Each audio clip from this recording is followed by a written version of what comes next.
Hi, everyone. I'm Steve Kapp, co-founder of From Day One, our forum on corporate values. Welcome to today's webinar. We're excited about today's topic, which is looking at how employers can source new talent for remote positions and take advantage of the lack of geographical boundaries to do so. But before we get started, I want to share something we have for you today, you attendees. One of our monthly virtual conferences is coming up on Wednesday, April 6th, and it's titled Managing the Human Impact of Digital Transformation. This will be very relevant for employers who are transitioning to lots of new digital tools and monitoring the varied and influential effect this has on employees. Thanks to our partners, including today's sponsor, we have some complimentary VIP tickets available for those who've joined today's webinar, and that's you. I'm putting a link in the chat space right now for you to take advantage of this one, because the regular price for our conference tickets is $149, and this link will give you a free VIP ticket for the whole day's activities. Today, we'll be exploring the topic, Talent Without Boundaries, finding remote workers wherever they live. Now, technology has opened vast new potential for acquiring skilled employees beyond traditional geographic limits. We'll be asking our expert speakers questions like, what are the best means for employers to discover them? How can companies best compete in this marketplace for remote workers by responding to their needs and ambitions? Where are the hotspots of competition, both geographically and in terms of skill sets? Our sponsor today is Lever. I'll tell you a bit about them. Multiple systems, bad data, lackluster automation, and staff bandwidth can make hiring more challenging than ever. With Lever's innovative talent acquisition software, you can move mountains when it comes to hiring and bring on the quality candidates faster. Lever TRM is the industry's only complete ATS and CRM solution. Its user-friendly features and built-in automation make talent sourcing, recruiting, nurturing, and hiring easier for companies of all sizes. Now, before we get started, a few quick logistical items. This webinar is being recorded and will be available on demand soon after the event, so you can look out for an email in about 24 hours with a link. That email will also have information on how you can get professional development credits for this session from both the Society of Human Resource Management and the HR Certification Institute. And look out for a written account of the conversation on our website at fromdayone.co. Now, for you participants, about 45 minutes into the webinar, we will have a Q&A session. You can submit your questions anytime they occur to you using the Q&A button at the bottom of your screen. Now, I would like to introduce our MC for today, an expert of moderation, Lydia Dishman. Lydia is a staff editor for Fast Company, who's an expert on topics including leadership, technology, and the workplace. Lydia has also written for CBS Money Watch, Popular Science, Fortune, and the New York Times, among several others. Okay, Lydia, take it away. Thank you so much, Steve, and thanks everyone for spending this hour with us. We hope that you're going to get a lot of great takeaways. I wanted to start by talking about working remotely. We know that working remotely is not new. We had this in what I like to call the before times. A 2019 International Workplace Group survey found that 80% of employee respondents at that time said they would choose to work jobs that had flexible work options. Then, roughly 2 years ago, many such workers got their wish when companies across the globe shuttered their offices. At the height of the pandemic, 41% of US employees alone were working remotely.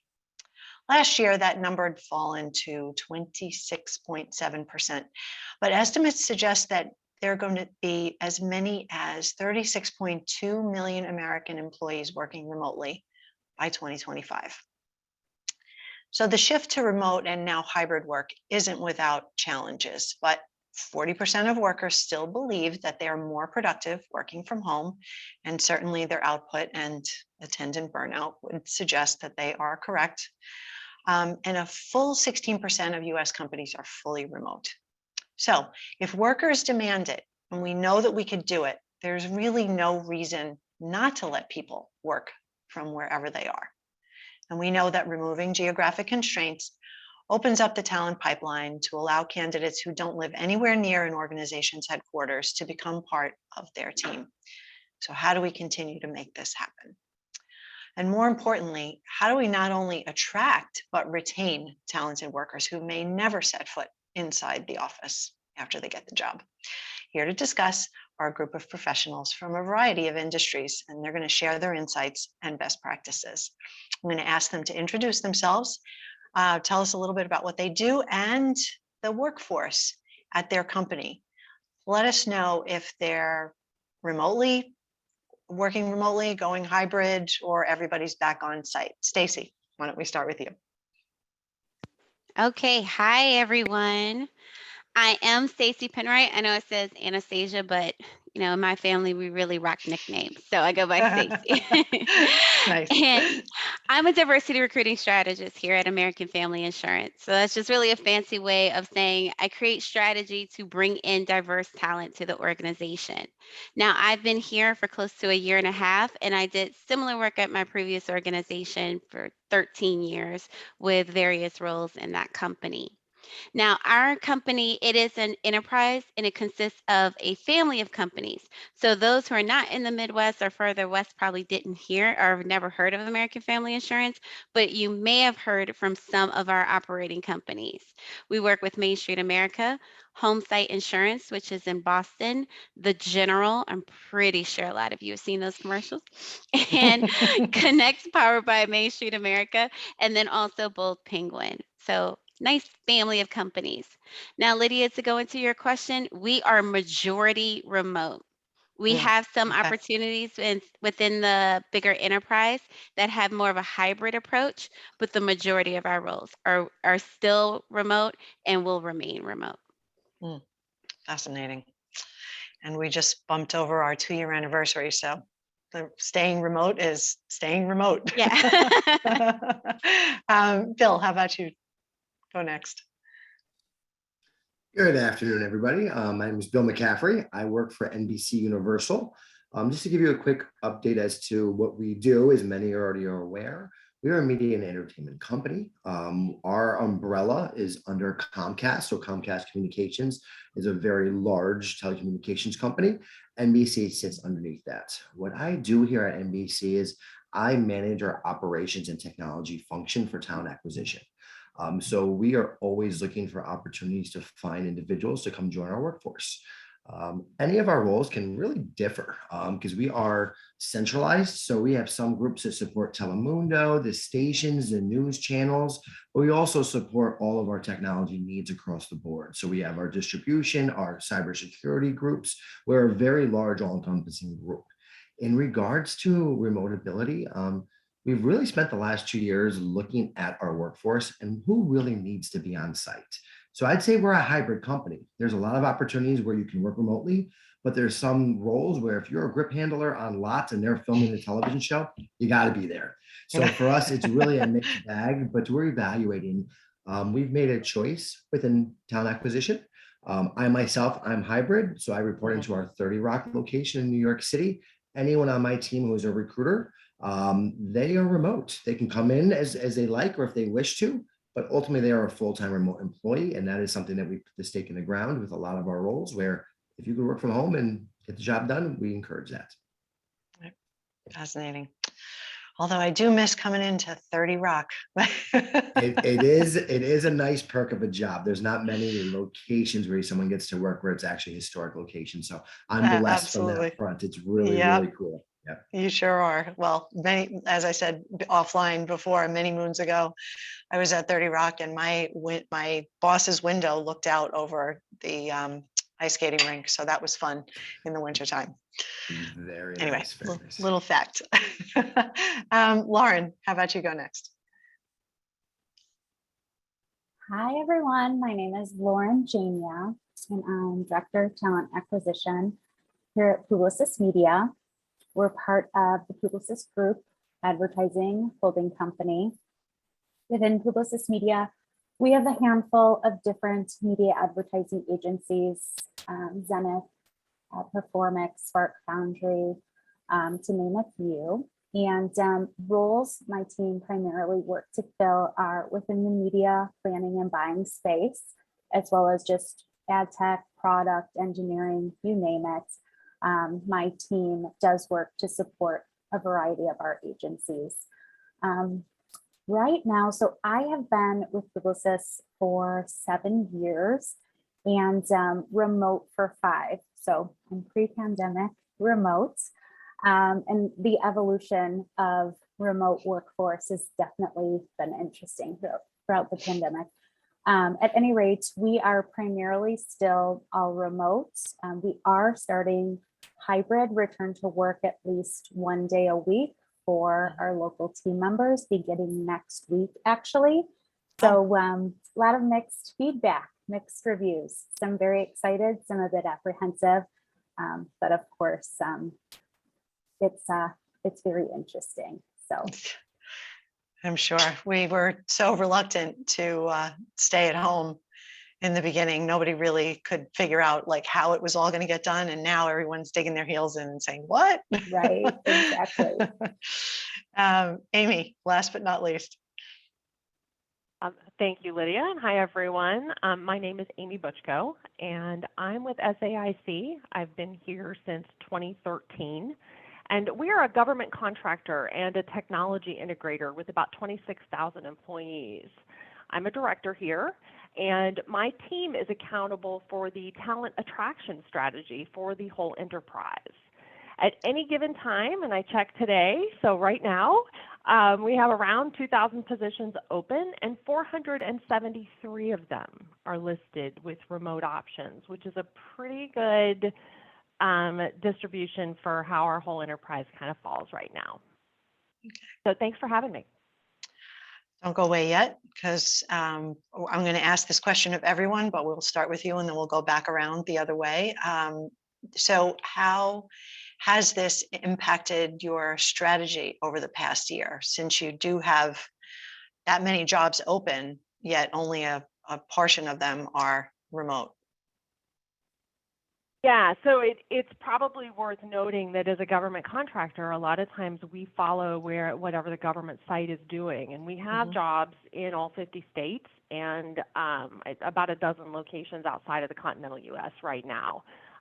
Double check that this morning just to kind of make sure. And, and so we kind of have to follow our customers' lead there. And so hybrid and flexibility have been primary new words in our vocabulary. I and our talent acquisition function has been virtual since the before times, and long since. But the rest of the operation, had really also kind of adapted from a technology perspective. So we were ready on March 13th, that when it happened, we were ready. We had the infrastructure in place. But, I would say, as I was thinking about this question, the first thing we had to do was figure out how to configure our career site and get our job feeds feeding right so that we could tell people that we had remote or hybrid. And to some degree, to this day, we are still trying to figure out how to communicate what's on site, what's remote, what's in between, and how do we, really engage with job seekers who are looking for any of those options, or right? So that was a huge deal at the first, from the go, and then the job boards also kind of very quickly all had to adapt, to figure out how to communicate all of that stuff, and and then since the other part of my job is talent attraction, we kind of began to be like, well, okay, well, now that we have these jobs that used to be, they sit in Huntsville all the time, and maybe now there's some flexibility, we could open up our sourcing aperture and start looking for people in different areas. And maybe those people were interested in a relo, or maybe we could just let them be wherever they are. Right. But, then we started to have those conversations. So that's probably the biggest transition that we had, Lydia. Thank you for that context. I want to dig a little bit deeper as we go through my list of questions. But Lauren, you've got people coming back next week, but you said you were already remote. So how did that change the strategy, if at all, in these last couple of years? Sure. So we were primarily New York and Chicago based. So really understanding for those roles, especially that are not client facing, why there was such a need for them to actually be in office. So really speaking to leadership understanding the actual need and the reason behind the need. And it really did open up the doors to hiring out of Texas and Florida, where we don't have really much of a presence at all, at least when we had started 2 years ago. And it was the same situation for us when it came to job postings.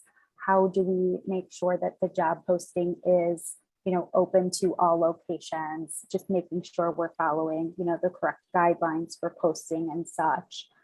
So it was definitely just definitely had to, switch gears.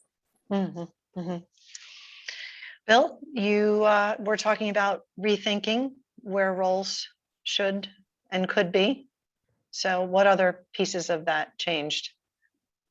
I think both Lauren and Amy really hit on the head some of the things that we really need to evaluate. It's taking a step back and understanding our branding and marketing, how we can cast a larger net in certain markets, and ultimately looking at technology as how we could drive those messages, working close with our branding and marketing teams, because now we have opportunities across the whole country where in the past we didn't.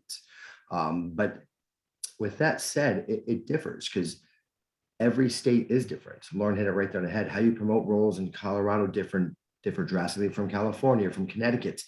So there's different guidelines and rules. So you have to work closely with legal to understand that. So for us, some of the hurdles we didn't understand or we learned across the way is really legally, how do we go about doing this? It's easy to say, hey, our roles are out here, everyone come to us.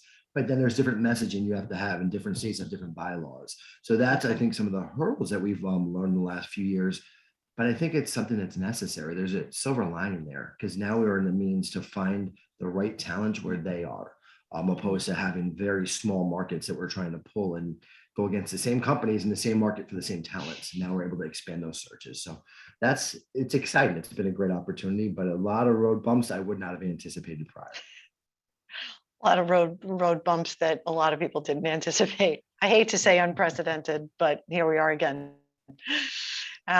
Stacy, I mean, remote first now. So how does that work for you?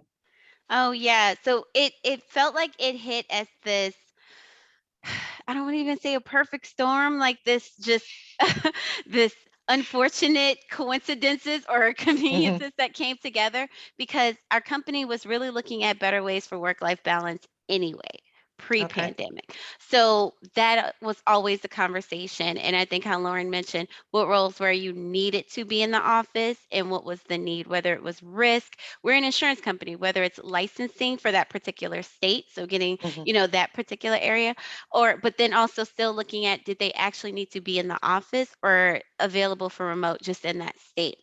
Then the other piece is diversity, which we have very huge goals that we're looking to meet, and not goals as in a checkbox, as in we have the intent to make sure that our company is really reflecting the community that we support.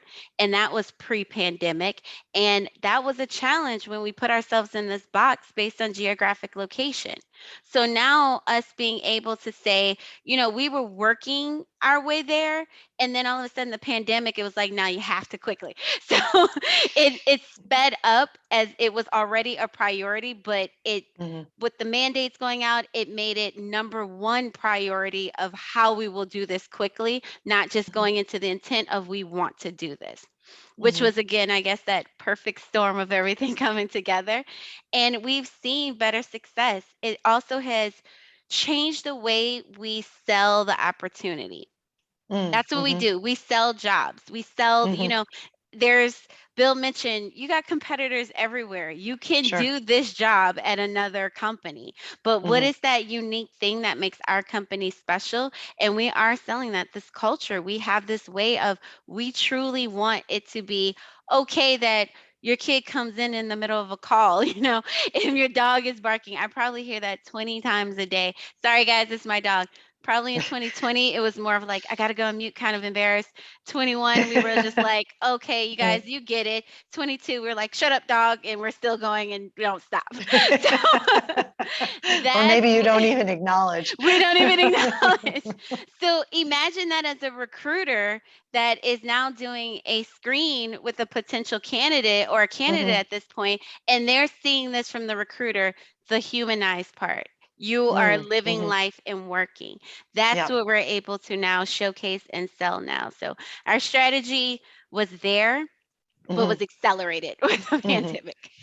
Well, let me ask you this, because you were talking about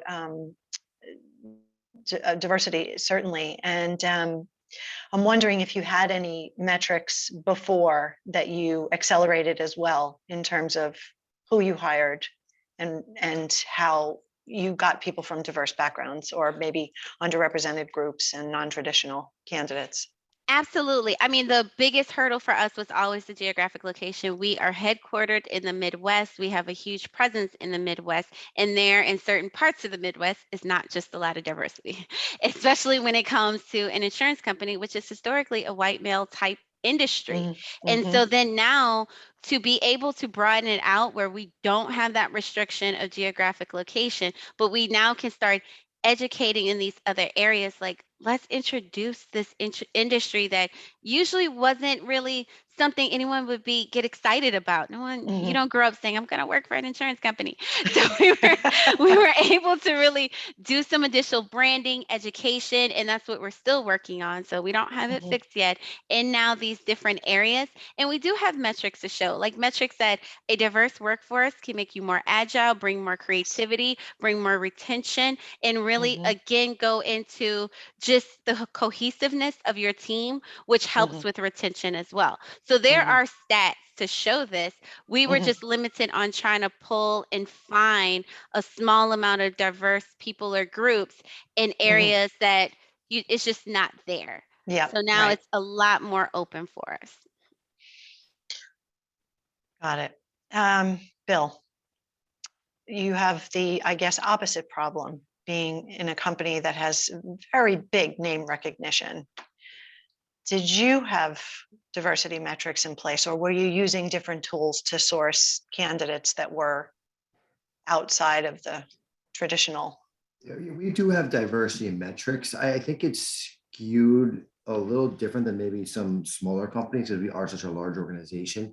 We look at diversity at every level of the organization. So we may be performing well with diversity in certain subgroups of our organization, but maybe once we hit that director a level above, maybe that's where we struggle. And we do have a philosophy here where there's a really comprehensive means in which we're looking at diversity. Is diversity of background, diversity of religion, diversity of thought.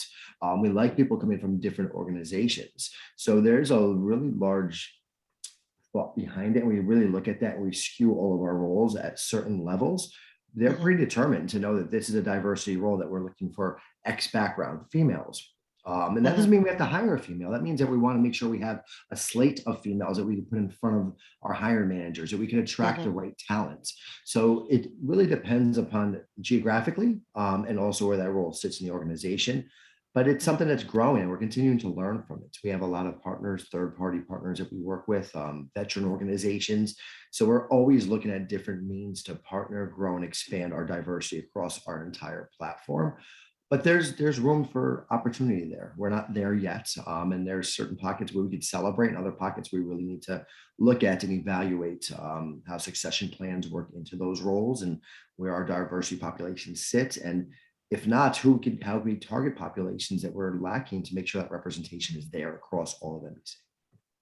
Are you using any AI tools that would, let's say, blind resumes so that you don't really know who you're getting? We're not bannering resumes.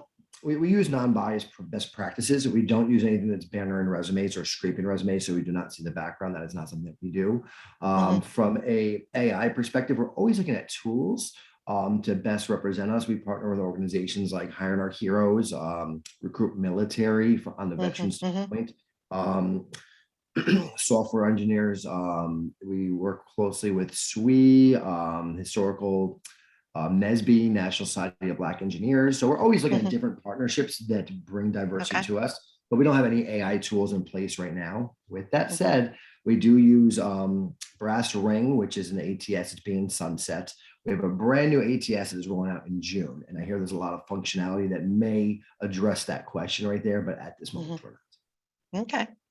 Well, I mean, that's fascinating to me because I feel like a lot of AI tools came up in the last 4 years, and the rate of adoption hasn't quite been what I think the founders certainly would have hoped, or even what the investors would have hoped. Lauren, are you using anything specific, or is it still completely human-based with metrics and goals? So we do use a platform called Matheson, and what Matheson has to offer, they do they have the function where you're able to drop all your job descriptions in to scan for bias, and there's also a function if you're looking for a specific role and you really want to identify diverse candidates, they have the ability to really just help with that sourcing function to create a talent pool of 20 or so candidates who are available and open for discussion. So that has been, gosh, probably about, I'd say Q4 of last year that we've implemented the tool and have been working within it. Okay. We do early days. Yeah, we do blind resume submissions. I'm trying to think what else. What has been really fantastic is just the virtual career fairs that we've now stretched to attend. We also have a yearly program every October. It's our Multicultural Talent Pipeline, and it's a 3-day event. And initially we had about, I think it was maybe 150 or so participants, and it has just exploded since we've taken it virtual. So, that's just been wonderful as well. Okay. Amy, are you using any specific tools or changing your metrics in order to meet diversity goals? Yeah, so SAIC has kind of taken a slightly different approach, and and I'll admit to being a little skeptical of the technology, which was ultimately built by humans. That's okay. So the answer is we do use a lot. We use quite a bit of technology in our sourcing strategy and in our attraction strategy. But in terms of the screening process, we actually do not automate that in any way. And there are, I'll just say there's concerns there, I think, with those kind of technologies, and maybe they're getting worked out. But for now, I would say, the more important things in our enterprise are, 25% of our population is veteran. And, so we draw heavily from that population. It's government contractor. So veterans come out of the military and they already know what to do. So please come apply. So there's that. But then 2,000 job openings right now. That's right. Jobs.saic.com. So, the other thing that I would say is, we've really doubled down on the relationship that we have with our Diversity, Equity, and Inclusion Office, and really tried to deepen the partnership between talent acquisition and the goals of the company and how we're really approaching that. And so working hand in hand as partners, I think, has really been the thing that has been one of the most important and transformative things over the last couple of years. And it's still evolving, because equity and inclusion are not things that you don't just set it and forget it, right? So, you want to continue the conversation, you want to have the relationships, and you want to continue the progress. And that's really the mindset that we're using here. So, and in addition to a lot of the other things that folks have said, but I wanted to add something a little bit different.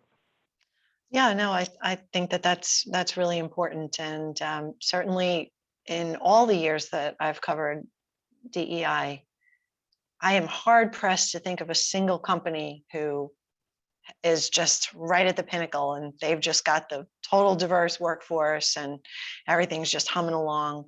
No one's there yet. So this is all a work in progress. And as you say, can't set it and forget it. So work still needs to be done.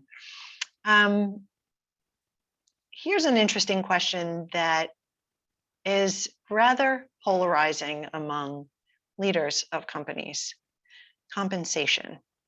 Because traditionally, you can dangle the money and benefits carrot and people will come. And that was a big motivator, certainly before the Great Resignation. Now we know that it's about money, but it's really not all about money. So especially when you're hiring people that may be outside of the organization's headquarters, how does compensation work as an attraction factor? And are you changing it based on geography? So, Stacy, talk to me. We pretty much keep the same area differential that we would if you were coming into the office. Okay. And so it is based on the location. So, New York and like that Northeast area and Los Angeles may look a little different than it does in Atlanta or here in Houston, Texas. So we still have that. One of the selling points that we look at is that the commute time. I know for a lot of those areas, maybe having to pay for parking or it comes out or just the overall regular commute, wear and tear when it comes to that, that was a lot of issues for a lot of, locations or hubs or headquarters. And we were able to add that as an additional benefit. Like, we don't have to worry about that. And you're at home. So it doesn't have any type of increase because you're working for remotely or any decrease because you're working remotely. We are still looking at that state when it comes to, where it would be, what, and that state and specifically the city within the state to align to our already area differentials we have, whether you were coming in the office. I got to believe that if you're working in Houston, that you are rejoicing if you don't have to be on the Katy Freeway every day. Oh my goodness. And my office was actually off of Katy Freeway, and I would take 290 up, which if you heard of, or Houston people out there, it's a mess. So yes. Yes. Bonus for that. Right. You'll take a pay cut in order not to do that. Exactly. That's like a secret bonus you don't think about when you think about the gas, It's the time, true. everything like that. Which I think is why this is such a polarizing topic, especially, as I said, for CEOs. I mean, I've seen both sides of this argument at different organizations, where they say, I'm going to pay people New York prices regardless of where they are. And then others are saying, no, it just depends on where you live, even though you work for Bill, NBC, 30 Rock. If you're hiring somebody, let's say in Idaho, how does that work? Very similar to what Stacy just stated. We're really hiring for the right individual. What we really look at and what we value is it's internal compression, to be transparent with you. We're looking at the other members of the team and what they're making. We want to make sure we stay within a range. So there are times we can't compete externally for some talent that is maybe looking for compensation expectations that we just can't reach. There is that line in the sand. But how we sell NBC, it's more than just a dollar. We're really selling the culture. We really look at NBC as this is a company where here you can. That's our guide. That's our brand. You probably see it all over LinkedIn. And when I first joined, I drank the Kool-Aid, to be honest with you. I was like, is this really like this? And it is.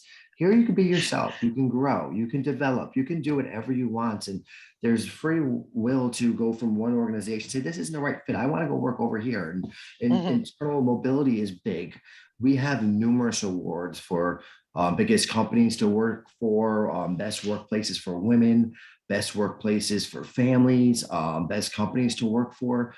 ultimately, at the end of the day, I think the big message is if you get your job done, that's what's important. It's not the hours you work. It's not, it's just making sure you're getting your job done. So with that kind of going into our mission statement and really living by that, we find the right people and the right culture fits. So compensation is part of the dialogue. It's a huge part of it, but it's not everything. And there are people that have taken steps back compensation wise to come to an organization like us because they've reached a point in their career where they said, I want to work somewhere like this. So that's how we view it.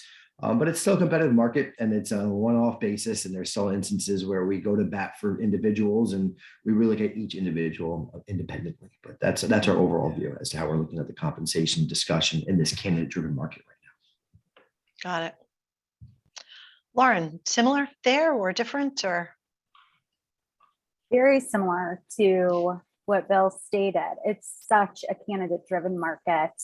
And we really have to do what we can to, look outside of compensation and the qualities we do offer, the flexibility, the different learning programs, and try to promote that piece. In terms of compensation, we do take a look at our internal equity, and compensation does differ based on geolocation. So it's been interesting, again, candidate-driven markets. And we do take a look at the individual, make sure that they are the right fit, hard and soft skill wise. And, just do what we can to sell in the opportunity and the growth potential and that flexibility. I definitely want to talk about skills, but I want to go to Amy just to get your take on this. I've got to believe it's state to state, right? Depending on where the work is. Yeah, but Lydia, I think I can help you with your transition too. So we're constantly evaluating. We're constantly, or your segue. I think we can just say that, SAIC is constantly evaluating salary surveys. And so, but that's a lot of times historical data, right? But what we've begun to do is start to take real-time data about what candidates are actually getting paid and asking for in the market, depending on where it is. I mean, we've got people in all 50 states. Yes, there are geo differences across all of those different geographies and cities and states. But the thing that I've learned in the last couple of years is that, much like the partnership with our DE&I office, total rewards is an art and a science unto itself. And those folks are, get a panel of them on because they're some of the hardest working people in showbiz. And doing the work that really the heavy lifting around, how do you attract a DevSecOps engineer in Austin, Texas to do blank?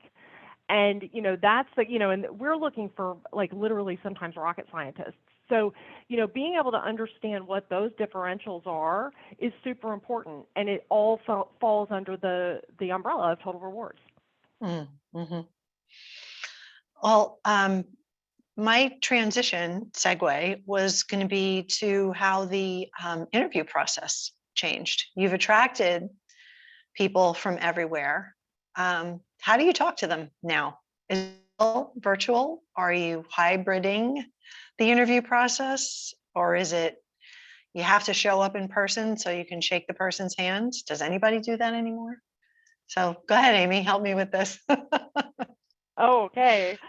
Well, we much like our workforce, it's a mixture. So sometimes it's in person, sometimes it's on the phone. Wow, isn't that retro? And sometimes, right? Who uses the phone anymore for a call? I know. What will I do if I can't see you and I just have to listen? And then we also do video interviews as well. And I think that from a talent attraction perspective, the thing that I'll add here is we just try to keep the interview process as short as possible. However, one of the things that that we've noticed is, you don't want to necessarily cut corners there in those conversations just to make the hiring process go faster, because ultimately that relationship is about the good match, and that first conversation between a leader and a new team member can kind of set the stage for the whole experience. And so it really does become about the candidate experience. And, in our enterprise, we don't have one standard way of doing it, because, I'm not going to interview a recruiter the same way I'm going to interview a satellite engineer, right? I'm just not. So we have to have a fair amount of agility in that process. But it's definitely, it's evolved for sure over the course of the last couple of years. Stacy, video interviews, and more importantly, how much of it happens asynchronously? Oh, we're definitely doing video interviews, and it will be like Zoom. And it gives us a way for us to interact. We can kind of make sure that, it's a connection on both sides. Now, one of the things that we do a lot is that we will send off backgrounds, like similar how I have the background right now. So that way, if people want to kind of, blind that, if they want to just make sure that, and we do that so it is trying to remove any type of bias out of the process, because when you come in, remember, like, you'd probably come into an office, so it's fair game. Everyone's coming into that office. When you're at home, some people may be at Starbucks, some people may be at home. Some people home, you may see the background is not as kept as others, or you may, whatever it may be. So that's one thing that we've been doing. The only time we've had an opportunity to, I don't want to say the only time, we still have some that could possibly be in person if they happen to be in the area, and that's consistent with our other applicants. But as we've now transitioned post pandemic, is usually at events like our conferences that we go to, where we're doing on-site interviews. That's giving us the same opportunity to now get that back in person and keep it more of a conversation, whether it is a pre-scheduled interview prior to us getting to the conference, we already have that scheduled, or if it is something where on the spot we're speaking with them at the booth. And just last thing I'll mention is that I know how Amy mentioned of cutting the interview process or the recruiting process, because no one wants to be going through this process for 6 months, right? But you also don't want to lose, like she mentioned, really getting to know and then being able to evaluate us, because as we all mentioned, this is a candidate market. So they're probably interviewing us more than we're interviewing them, and just using this opportunity to leverage another offer or anything. And so we want to make sure that we are answering their questions, but giving them a little bit behind the curtain. So they may start off with someone in recruiting. Yes, it does go to the hiring manager, but you also may get some of the peers that are from that hiring manager. And our new approach is that we do panel interviews, and we always ensure, or we strongly encourage whenever possible, we have a diverse panel of interviewers. And that can go from experience, people who have great tenure, RE diverse, gender diverse. We want to make sure that we have that, so that as we are evaluating that candidate, we are coming from so many different perspectives, like the OGs of the company, the people who just got here, all kinds of different things that we're looking at.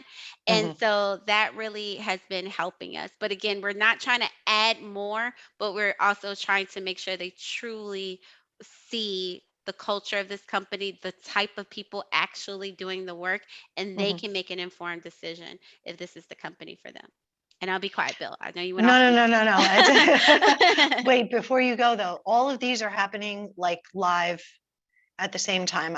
Because I know that sometimes the screening process has the candidate recording some responses to questions before they actually sit with people. Oh, sorry, I missed that part. Yes, live. These are live. Oh, We live. do not, Okay. we don't do a pre-recorded. Everything is a scheduled time. We meet at that scheduled time. And like I said, it's usually the platform is Zoom. Okay, gotcha. Bill. Very similar to what both of you already discussed. At the end of the day, we're really looking at candidate experience and trying to build out a process and procedure to streamline the recruitment life cycle to support our businesses. What we've seen with virtualization, we use Microsoft Teams. That tends to be the platform that we're running most of our interviews on.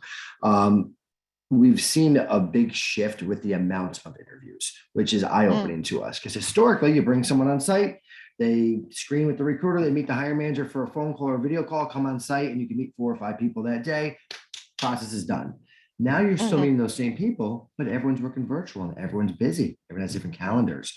So we are working as a TA group to say, can we chunk time for assigned interviews? Because we've seen a big heavy push on our coordinators who now historically used to have to schedule 2-3 interviews. Now they're scheduling 8 interviews just because of the volume of interviews, and everyone wants their own individual Teams call. So we're looking at that, and also if we're having people join interviews, we want to make sure that there's a reason for it. That we're not screening the same person the same way. There's behavioral interviewing, there's skill set, skill-based. We try to assign everybody their own. So during debriefs, everyone owns a portion of that interview process. So I'm responsible. I might have my thoughts and my biases or my opinions on something else, but I'm responsible for giving feedback on this. And I could discuss other things that I picked up throughout the interview, but ultimately I'm responsible for talking about their skill sets. Can they code? Can they develop? Do they have the background needed?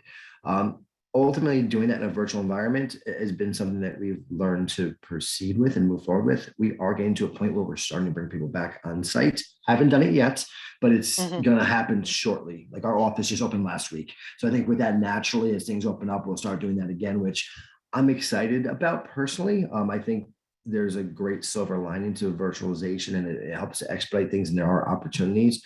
But I'm just maybe more old school. I kind of like someone coming in, seeing the environment, seeing people working when they're walking through the hallways, really get all encompassed into the culture. That's a big value add. So that's something that I look forward to us reestablishing now that hopefully COVID has passed us. Yeah, I think it's endemic now, not pandemic, which means, it's going to be with us for a good long time. Lauren, same question, but you had mentioned skills before, so I do want to squeeze that into this. Is how are you doing the interviews, and what specific skills are you looking for if someone is working remotely? Can you suss that out in a video interview? Sure. So we use Teams as well. And there's been a big push internally to condense our interview time. So just candidates, they're not available how they used to be. You can't take a week and a half to 2 weeks to interview. They'll be snapped up by somebody else. So it just moves so quickly. At any rate, Teams has made it, in my opinion, so much easier to schedule, gets people in so much quicker. We're able to have a wider variety because we will have people from all across the country be able to join the panel. Whereas if we had somebody on site, it just would be whoever's available in New York that day. So that's been really helpful. When it comes to skills, technical skills and such, it's also been, we've also, I feel like, just become more comfortable with it. We do a lot of screen sharing. If there is, I'll just use Excel, for example, Excel or another just more technical platform. The hiring manager will simply screen share. They'll provide the candidate with desktop control. They'll ask some questions for the candidate to be able to manipulate whatever data. So you can just see their skills and understand the level of skill in real time. Well, it looks like it's about time to move to the audience Q&A, even though I have at least 6 more questions of my own, but let's give some of our audience members a voice here. Somebody does have a related question. Do you have ways of evaluating whether people who apply for remote roles are cut out for it in terms of qualities like taking initiative, communicating well, being self-sufficient, and so on? So we're looking at soft skills, which go across the board, regardless of the role that you're hiring for. Amy, what say you? So nobody bats 1,000. First thing I'll say. Mhm. And great communication skills are one of the primary things that I look for here. And, you know, one of the things that I do look at, and one of my favorite interview questions is, how do you automate your life? Because I am looking for how people think through the use of technology in their day-to-day. Because on my team, every team member uses multiple tools multiple times a day, and we have to toggle between them all. I even have one group that is working on, figuring out how to recruit in the metaverse. So, we are, right? So figuring out those automation things and just kind of learning how somebody ticks is one of the ways that I do it. I have not figured out a foolproof way of doing it, so I'm interested in what the others have to say. I mean, Bill, you were talking about behavioral interviews, so I have to believe that there's a set of questions that would reveal what somebody's soft skills are. Can you talk a little bit about those? We do. And we also use a platform. It's a third-party platform that we utilize that basically, depending upon what you're trying to pull out behaviorally or from the soft skill perspective, it feeds you preset questions. And we arm those with our interview guides to our hiring managers. So as we're looking at interviewing, before I continue, I just want to say, Amy, I love that question. I actually jotted it down because my question tends to be very generic, but we get a lot out of it from a soft skill perspective is, tell me about yourself. Like, how'd you get to in front of me today? Like it's such a generic question, but I get so much out of it because you kind of learn as to what they focus on, what's important to them and kind of what they divulge to you. But I do love your question about automating your own life. That's how we really go about it. We try to build out interview guides for each role. So we have each candidate has the same candidate experience. That can differ for each role that opens. And we use that third-party platform to help us build that out. So that's kind of really how we're looking at those soft skills, those bias skills, or what we call STAR, which I'm sure many people on the call here are very familiar with. When you ask, tell me about yourself like that, and so broad and open-ended, don't you find that a lot of people just regurgitate their resume? They may. It depends And if upon so, the then opening. it's swipe left. I usually tee it up. So again, if you're having an hour conversation, what I tend to do is I tee it up with myself. So I give a quick thumbnail sketch, 5 minutes as to the role, the organization, where I sit in it, what our organization is doing, how we're proceeding into this role. And then I say, all right, now I'm going to be quiet. I don't want to hear myself anymore. I'd love to hear about you because it's all about hearing about the candidate. So I think that sets the stage for what my expectation is out of, them to come back. But I also have follow-up questions. So if they go off on a tangent or start going deep diving, I started here 8 years ago, I don't care about that.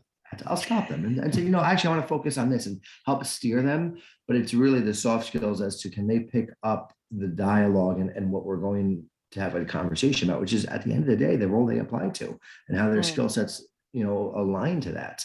But if they could drive themselves there, that's a soft skill that I know that, okay, great. They know it, they get it. They're here to perform the task at hand. So very generic, but again, I'm going to try out that automate your life question. Because again, it's something different that I've never thought about in an ever changing world. It is something we should always be evaluating what questions we're asking. I always just teed it up with that generic thing because it does add a lot of value from my perspective.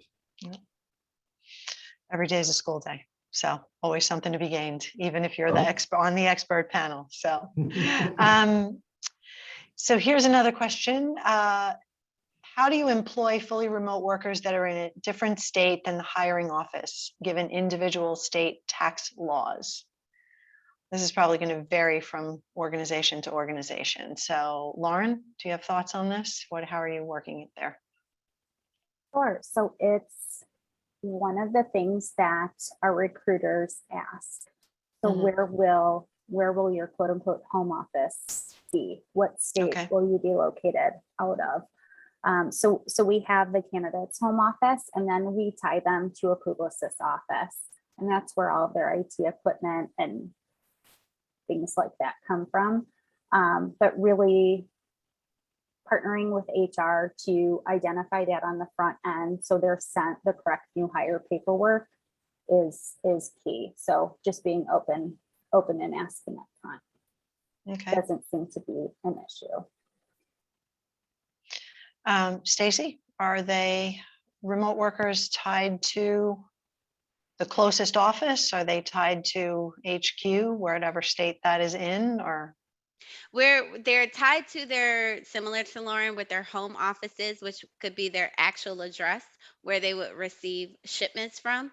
And when Okay. it comes to how we send off supplies, whether it's their computer equipment or anything like that, depending on what it is, it can come from headquarters, or if we have a hub that does have what they need. And that's based on the role.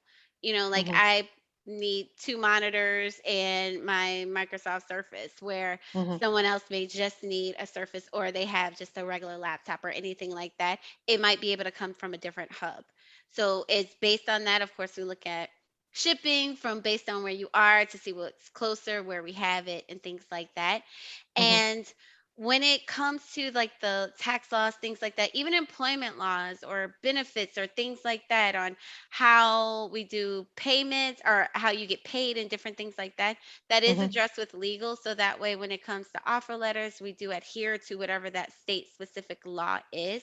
But we have not had any challenges or anything like that. And then some of our offer letters may even include where, for California residents only, or for Texas Hmm. residents or something like that. So that way we don't have to make that many customized changes per offer. But usually I have not heard of any issues taking place because of specific state laws. Okay. Um, Here's another one. Very location based. Are there cultural factors to deal with? Large employers are typically based in urban or suburban areas, but remote workers can be anywhere. Would you engage them differently? Someone want to raise their hand for this one? I can go for that one. We're a large organization, and we're in New York City, and we're in California. West, right in Universal Studios. So those are what I would consider, more urban areas. We don't change our process whatsoever. We're trying to find the right talent. So if they have a deeper dive into the question, I'm trying to understand how I would even approach hiring someone from a different location if they're from the suburbs versus the urban area. At the end of the day, we have our process. We're trying to cast the largest net in certain instances, and ultimately we want to give candidates a great candidate experience, and we want to learn about their skill sets and how they're applicable to our roles. I'd love to get a little bit more deep dive into what they're actually asking, because I don't understand how I would even go about approaching that differently. All that the biggest hurdle we've had is the branding and marketing that I mentioned earlier, where historically we haven't been in those markets. So how do we promote there, and how do we get the word out that we are hiring there? So that's hopefully that gives some insight. Stacey, you want to add? Yeah, no, I was going to mention, similar to Bill, like the urban versus more of a, I guess, what is it called? I call it the boonies, the rural areas.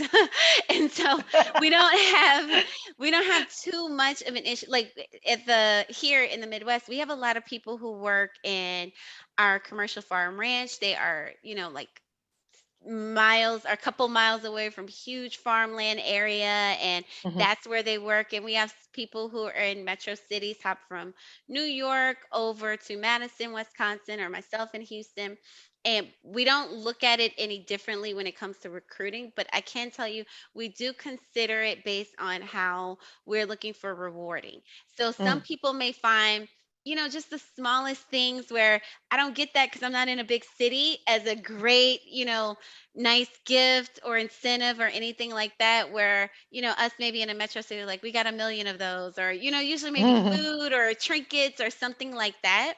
And it helps us because, again, on a cultural basis, learn about that. Like I get geeked out learning about these areas and farms and different things like that. So getting anything to help me better understand that makes me feel closer. And Mhm. so that's how we've only had any type of distinction from any type of rewards or incentive that we may do. Got it. Any special consideration given to candidates who have remote working experience? Up for grabs. Anyone want to take that one on? I can just say take that as in consideration, as that's great. Mhm. And it's just like any other skill that you may have. That's the Mhm. most we'll look at for consideration. It would not in any way on our side influence the decision, because at Got this it. point, many people, just because you haven't worked remotely, consistently, it doesn't mean you couldn't do it. Mhm. Amy, you wanted to add something? I think Stacey covered it really well. Okay. And we don't do, and like, I was trying to think about like if I were to give special consideration, I think the answer is no. But, I was also thinking about students today did a whole year of virtual school. So, like just about everybody is getting to the point where they're coming preloaded with, knowing how to use Zoom. Absolutely. There is another question about the entry-level workers, but we're just bumping on time here. So folks, if you've asked a question and we haven't gotten to it, I would encourage you to reach out to these wonderful panelists via LinkedIn, via their organization, start the dialogue with them directly. I'm sure they'd be happy to hear from you. I'd be happy to hear from you. And with that, Lauren, Amy, Stacy, Bill, thank you so much for spending this time with me and for sharing all your insights. Fantastic. Steve? Yes, on behalf of From Day One, thanks to Lydia and our expert speakers for a really thoughtful and dynamic conversation. It was a really newsy one and candid, and we know our audience appreciates that. So thanks again to our sponsor, Lever, and to all of you who participated today. If you'd like to join us for more virtual events, you can head to our website at fromday1.co and check out more of our upcoming webinars. I'll mention a couple of them. This Thursday, March 17th, we'll be talking about how managers can acknowledge both accomplishments and challenges. Next Tuesday, March 22nd, our topic will be the hidden impact of positive employee experience and how to enhance it. And finally, Thursday, March 24th, we'll be talking about the next step for fertility benefits, covering all genders.